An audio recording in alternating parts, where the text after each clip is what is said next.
I want you to enjoy barbecue even without a grill.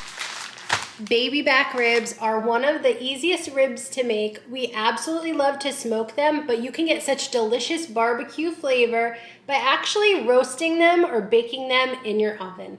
So today, all you need is your oven and a rack of some ribs that are ready to go. Let's make them. So there are only a handful of ingredients that you need for this recipe. You definitely need a rack of baby back ribs, but you could also use other pork ribs like spare ribs. We just like really meaty baby back ribs. The first thing you need to do is remove this membrane. It's super easy, I promise you. You just want to make sure the meat side is down and the bony side of the baby back ribs is up. And then you grab this thin, white, clearish membrane and pull it off as much as you can, which is going to help the seasonings get into the ribs better. So then you're going to brush the baby back ribs all over with olive oil. Add your favorite barbecue rub or pork seasoning all over. Really massage it in there, the sides, everything. And then it's time to stick the baby back ribs in the oven. So these are going to bake for about an hour on a sheet tray. At this point, you're not going to cover them with foil for this first initial bake. So just plop it right in the oven at 275 degrees Fahrenheit.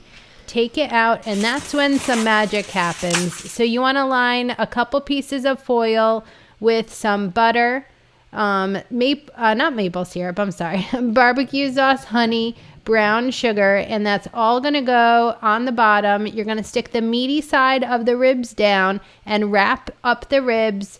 They're going to absorb all that yummy flavor, get a little caramelized there. Make sure this is completely covered in foil and pop it back on a sheet tray, rimmed of course in case there's any spillage, and put it back into the oven.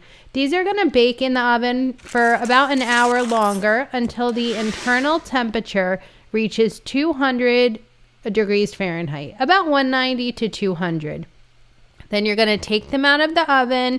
You're going to flip them over so the meaty side is up, and you're going to brush it with a little bit of barbecue sauce. This is going to help you form a nice bark when they go in for this final round, which is just a few minutes broiling in the oven on high.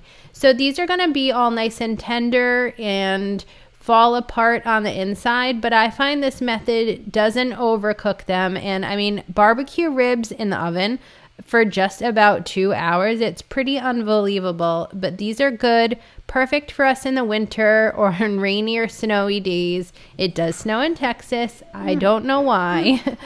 Anyways, check out the recipe details at sipbitego.com. Bye.